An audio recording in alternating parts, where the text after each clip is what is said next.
മറ്റൊരു പ്രധാനപ്പെട്ട ഇപ്പോൾ ചർച്ചയാകുന്നത് GSTയിൽ മാറ്റം വരുമോ എന്നുള്ളതാണ്. സാധാരണക്കാർക്ക് എന്തെങ്കിലും നേട്ടമുണ്ടാകുമോ എന്നുള്ളതാണ്. നമുക്കറിയാം നിലവിൽ GSTയിൽ 4 സ്ലാബുകളുണ്ട്. ഇതിൽ GSTയിലെ 12% നികുതി ചുമത്തുന്ന ഈ സ്ലാബ് എടുത്തു മാറ്റാൻ ഒരു ആലോചന നടക്കുന്നു എന്നുള്ളതാണ്. GSTയിലെ സ്ലാബ് മാറ്റം എന്ന് പറയുമ്പോൾ ആദ്യം എല്ലാവരുടെയും ചോദ്യം പെട്രോളിനും ഡീസലിനും വില കുറയുമോ, അത് സമ്മതിക്കുമോ എന്ന ചോദ്യമാണ്.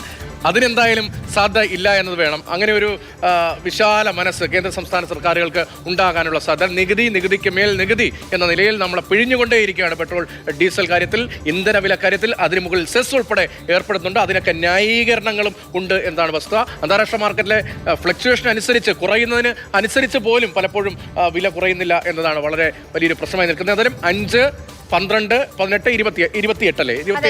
5%, 12% ഓരോ സ്ലാബുകൾ. അതെ, അങ്ങനെ 4 സ്ലാബുകൾ, നികുതി സ്ലാബുകളാണ് നിലവിലുള്ളത്. ഇതിൽ 12% സ്ലാബ് എടുത്തു മാറ്റാനുള്ള ഒരു കാര്യമാണ് ഇപ്പോൾ ഈ മാസം അവസാനമാണ് GST കൗൺസിൽ ചേരുന്നത്. ആ കൗൺസിലിൽ ഇപ്പോൾ ഇങ്ങനെ ഒരു ശുപാർശ ആലോചിക്കുന്നുണ്ട്. ഒന്നെങ്കിൽ 12% പൂർണ്ണമായും എടുത്തു മാറ്റും, അല്ലെങ്കിൽ ആ 12% സ്ലാബിൽ വരുന്ന ഐറ്റംസ് അത് മറ്റേതെങ്കിലും സ്ലാബിലേക്ക് പോകുമോ എന്നൊരു കാര്യം കൂടി ചർച്ച ചെയ്യുന്നുണ്ട്. ഒരു കമ്മോഡിറ്റി, ഒരു ഉൽപ്പന്നം, ആ ഉൽപ്പന്നത്തിന് ചില ഉൽപ്പന്നങ്ങൾക്ക് 5% ആയിരിക്കും നികുതി. ചിലതിന് 12 ആണ്, ചിലതിന് 18 ആണ്, ചിലതിന് 28.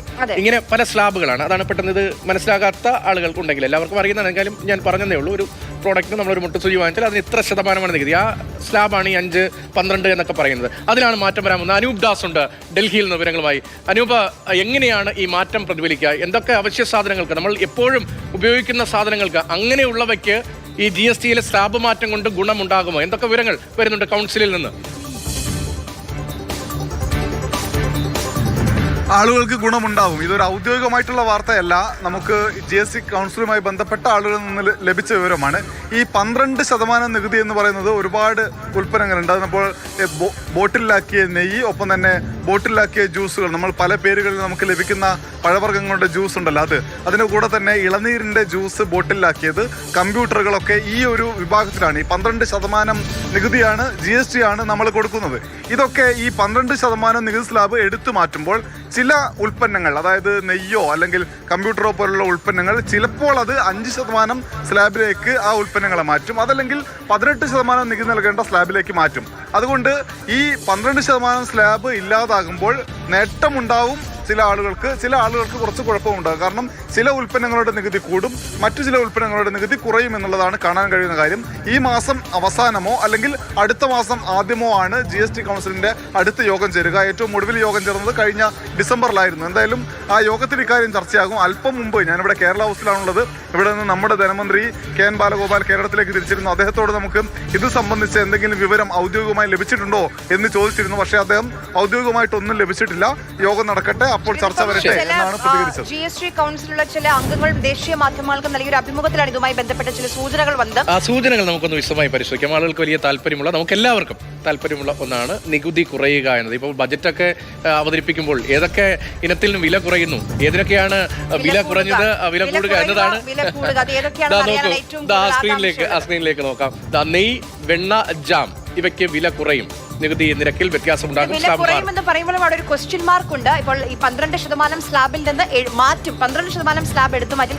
ഒരു പക്ഷേ 5ലേക്ക് വീണേക്കാം, അല്ലെങ്കിൽ 18ലേക്ക് പോയേക്കാം എന്നൊരു സംശയം കൂടിയുണ്ട്. അപ്പോൾ വില കുറയുമെന്ന് പറയുമ്പോഴും അത് റിപ്പോർട്ടാണ്, ഇതിൽ ഒരു ഔദ്യോഗികമായ ഒരു സ്ഥിരീകരണം വന്നിട്ടില്ല. പാക്കറ്റിലുള്ള ജ്യൂസുകൾക്ക് വില കുറഞ്ഞേക്കാം എന്നാണ് മറ്റൊരു സാധ്യത.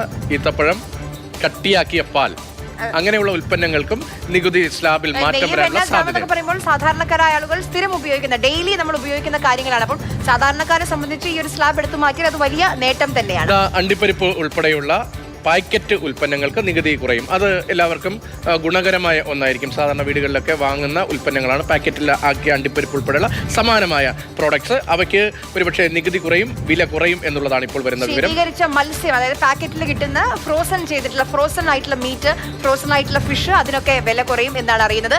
അതോടൊപ്പം തന്നെ ഇപ്പൊ നമുക്ക് പാക്ക് ചെയ്ത കരിക്കിൻ വെള്ളം ലഭ്യമാണ് സൂപ്പർ മാർക്കറ്റുകളിലൊക്കെ. അപ്പോൾ ആ പാക്ക് ചെയ്ത കരിക്കിൻ വെള്ളത്തിന്റെ നികുതിയും കുറയാൻ പോവുകയാണ്. അപ്പോൾ വില കുറയുമെന്നാണ്. പിന്നെ മയണീസ് ഇല്ലാതെ ഇപ്പോൾ കുഴിമന്തിയൊക്കെയാണ് ഇപ്പോഴത്തെ ഏറ്റവും ഹിറ്റ് ആയിട്ടുള്ള ഭക്ഷണം. കുഴിമന്തിക്കൊക്കെ മയണീസ് നിർബന്ധമാണ്. അപ്പൊ മയണീസിന്റെ വിലയും ഒരു പക്ഷേ കുറഞ്ഞേക്കും. ഈ മയണീസ് വീട്ടിൽ വളരെ വേഗത്തിൽ ഉണ്ടാക്കും കേട്ടോ. അതറിയാത്ത ആളുകൾ ഒന്ന് വെറുതെ ഗൂഗിളിലേക്ക് ഒന്ന് സെർച്ച് ചെയ്ത് നോക്കിയാൽ മതി. ഞാൻ കഴിഞ്ഞ ദിവസം നോക്കിയതാണ് കുട്ടികൾക്ക് കൊടുക്കാൻ.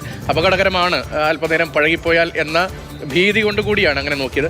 വളരെ എളുപ്പത്തിൽ വീട്ടിലുണ്ടാക്കാം. അതെങ്ങനെയാണ് എന്ന് പറയാനുള്ള സമയമില്ലാത്തതുകൊണ്ട് വിശദമായി പറയുന്നില്ല. ഏതായാലും മയോണൈസിന് വില കുറഞ്ഞേക്കും എന്ന സൂചനയാണ് GST കൗൺസിൽ നിന്ന് വരുന്നത്. മെഡിക്കൽ ഗ്രേഡ് ഓക്സിജന് വില കുറയാനുള്ള സാധ്യത, ഒപ്പം ഫീഡിംഗ് ബോട്ടിൽ അവയ്ക്കും വില കുറയാനുള്ള സാധ്യത ഉണ്ട് എന്നതാണ് ഇപ്പോൾ പുറത്തു വന്നിരിക്കുന്ന വിവരങ്ങളിലുള്ളത്. ഇതോടൊപ്പം തന്നെ 1000 രൂപയിൽ താഴെയുള്ള പാദരക്ഷകൾ 1000 രൂപയിൽ താഴെയാണെങ്കിൽ, അതായത് ആ സാൻഡൽസിന്റെ GST നികുതി കുറയുമെന്നുള്ളത്. പിന്നെ കുട, പെൻസിൽ, അതോടൊപ്പം തന്നെ ഹാൻഡ് ബാഗ്, പ്ലാസ്റ്റിക് അല്ലാത്ത കളിപ്പാട്ടങ്ങൾ, ടോയ്സിന് വില കുറയും. പക്ഷേ പ്ലാസ്റ്റിക് അല്ലാത്തവയ്ക്ക് മാത്രമായിരിക്കും വില കുറയുക.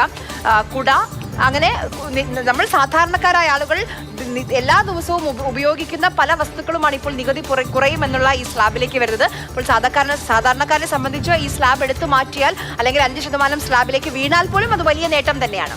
എന്തായാലും വരട്ടെ, GST കൗൺസിൽ എന്ത് സംഭവിക്കുന്നു എന്ന വളരെ ആകാംക്ഷയുള്ള ആ തീരുമാനത്തിന് വേണ്ടി നമുക്കും കാത്തിരിക്കാം.